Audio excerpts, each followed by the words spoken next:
राजस्थान के एक छोटे से गांव में विक्रम नाम का एक लड़का रहता था। उम्र लगभग 22-23 साल, पर जिम्मेदारियां इतनी कि उसके कंधों पर पहाड़ जैसे बोझ टिके थे। पिता किसान थे, लेकिन पिछले 2 साल से बीमारी ने बिस्तर से उठने नहीं दिया था। और माँ पूरे घर का काम संभालते संभालते खुद बीमार रहने लगी थीं। घर की हालत इतनी खराब कि कई दिन तो चूल्हा तक नहीं जलता था। विक्रम नौकरी की तलाश में शहर शहर भटका, पर कहीं काम नहीं मिला। कुछ लोग मजाक उड़ाते, कुछ ताने देते, तेरे बस का नहीं, छोड़ दे ये दौड़ भाग। पर विक्रम का मन हमेशा कहता, कहीं न कहीं से भगवान रास्ता खोलेंगे। वह हर सुबह अपनी पुरानी साइकिल से 5 किलोमीटर दूर स्थित एक छोटे से मंदिर में जाता था। यह मंदिर खाटू श्याम जी का था। विक्रम घंटों वहां बैठकर सिर्फ एक ही बात कहता, बाबा मैं हारना नहीं चाहता, बस मेरी माँ बाप को खुश कर दो। दिन बीतते गए, हालात और खराब होते गए।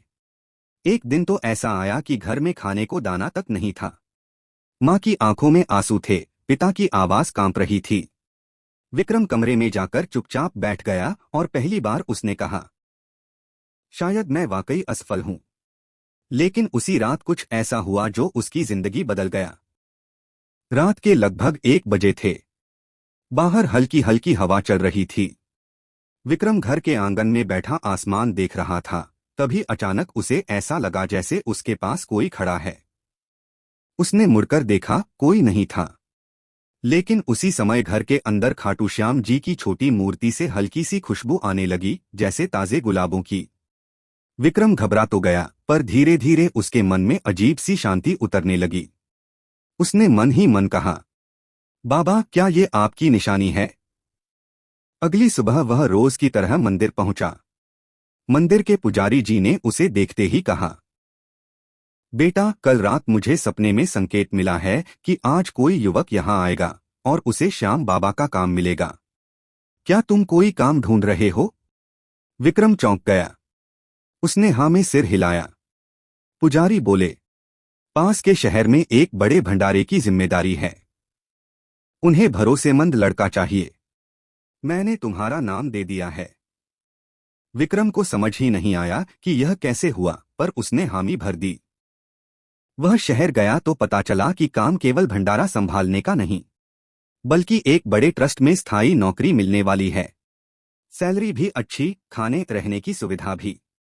लेकिन असली चमत्कार तब हुआ जब इंटरव्यू लेने वाले आदमी ने कहा, पता नहीं क्यों, पर तुम्हें देखते ही लगा कि तुम ही वो इंसान हो जिसे हम ढूंढ रहे थे। विक्रम ने वही दिन से नौकरी शुरू कर दी। पहले महीने की सैलरी मिली तो वह सबसे पहले खाटू पहुंचा। वह श्याम बाबा के दरबार में खड़ा हुआ और बोला, बाबा ये सब आपका दिया है, पर अभी एक और इच्छा है। मेरे माता पिता ठीक हो जाएं। जैसे उसके मन में कोई आवाज आई, चिंता मत कर, सब ठीक होगा। विक्रम ने माता पिता का इलाज करवाना शुरू कर दिया। जहां पहले इलाज का खर्चा भी मुश्किल था, वहीं अब पैसे की कोई कमी नहीं रही। महीनों की दवा और देखभाल के बाद दोनों की सेहत में चमत्कारी सुधार होने लगा। पिता जो 2 साल से बिस्तर पर थे, धीरे धीरे फिर से चलने लगे। माँ का चेहरा फिर से खिलने लगा। घर में जो अंधेरा था वह जैसे कभी था ही नहीं। गांव वाले कहते, बेटा ये कैसे हुआ? विक्रम मुस्कुराकर केवल एक ही बात कहता, मेरे घर से लेकर दिल तक हर रास्ता सिर्फ एक जगह जाता है, श्याम बाबा के दरबार में। कुछ महीनों बाद विक्रम जिस ट्रस्ट में काम करता था, वहीं से उसे एक बड़ी कंपनी में मौका मिला।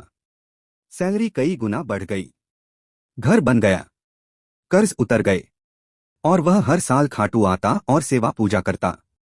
एक दिन पुजारी बोले, बेटा कभी अपने उस दिन को मत भूलना जब तुम्हारे घर में खाने तक को नहीं था। वही दिन तुम्हें यहां तक लाए हैं। विक्रम ने आंखें बंद कर लीं और कहा, बाबा किसी को गिराते नहीं, वो बस इतना इंतजार करते हैं कि भक्त पूरी तरह उनके हवाले हो जाएं। और यही इस कहानी की सबसे बड़ी सीख है। जब दुनिया साथ छोड़ दे, तब श्याम बाबा हाथ पकड़ लेते हैं। बस विश्वास अटूट होना चाहिए। अगर ये कहानी आपके दिल को छू गई हो, तो सच्चे श्याम प्रेमी कमेंट में जय श्री श्याम अवश्य लिखें। आपकी जिंदगी में भी शीघ्र ही चमत्कार होगा।